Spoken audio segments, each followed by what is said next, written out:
Welcome to Level Up, where you give the score on video games. Kingdom Hearts is one of those game series that can intrigue you based on concept alone. The idea of adventuring around recognizable Disney locations and movies is appealing to a lot of people, whether it be out of nostalgia, the fact that you still fall into the Disney target audience, or that you're just a fan of adventuring through different worlds in video games. It also doesn't hurt that Square Enix, known for the epic Final Fantasy series, is the one making these games, and you know they're going to put a bit of their style into the mix. I was able to find out just how good a job they did when I played Kingdom Hearts 358 Days Over 2 for the Nintendo DS. Pitiful, heartless, mindlessly collecting hearts. Going in, I thought I might have a hard time following the story, since the only other Kingdom Hearts game I played was Chain of Memories for the Game Boy Advance, and the series looks like it's heavily based on a continuing story. I was happy to find that despite there being a lot of elements of the plot based on other games, especially Chain of Memories in this case, that the story was still really easy to follow and can work on its own. The game begins as a flashback to Day 7, though it's quickly forgotten that it's a flashback, where Roxas, the character you play as, has his first memory. We learn he's part of Organization 13, that has the goal to release all the hearts into the sky and create Kingdom Hearts. This is done by you and the other members, who are all being known as Heartless, because they have no heart in the figurative sense, and believe that Kingdom Hearts will give them one. After you learn all the basics of the games, things start getting a little mysterious. Who is the new member Xion? Why do some people act so weird around her? Why is Roxas so important? Who is this person he keeps seeing in his head? I will admit that it can become hard to follow and the voice acting can be hilariously bad at some points, but it should still grip you in enough to want to play through just to figure it all out. Even if it's not your thing, it doesn't get in the way of the rest of the gameplay. Why did the Keyblade choose me? I have to know.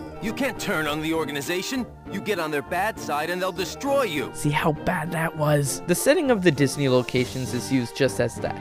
Settings. I'm not sure if it's like this in the other Kingdom Hearts games, but the feeling of being in Agrabah, the first Disney location you visit, felt pretty superficial. You don't follow the movie's plot when you're in there, you fight original in-game enemies, and you can't interact with the main characters since you're doing a secret mission. You do on occasion meet with the sidekick characters, such as the Genie, Tinkerbell, or Phil from Hercules, just because it wouldn't affect anything, but I think it's too little. They don't even have any of the music from the movies, save for This Is Halloween, which would have been a very easy way to get that feeling. What I'm getting at is if you were planning on getting this game based solely on reliving Disney movies, I'd look into that. Roxas, are you really sure that you don't have a heart? The gameplay is what really surprised me though. I'll admit I wasn't expecting much since I thought this game was going to be heavily story-based. What I got was a fantastic mix between beat-em-up platforming and RPG. Instead of slowly waiting your turn, you'll be frantically pressing buttons to attack. At the end of each mission, you still get experience points, but the system of leveling up and becoming stronger is once again something more original. You're given these panels which you can unlock, find, and buy more of as you go along. As long as you have the space to put in desired power-ups in the panels, you can put them in and become stronger, and change your character's magic, attack pattern, items held, and other skills. One of these panels is indeed the level up, which boosts up all your stats. My only problem with the gameplay is that it's often so chaotic that having to go through menus for magic and items will probably kill you, so make good use of the 4 shortcut buttons you get. Good tidings, friends. Today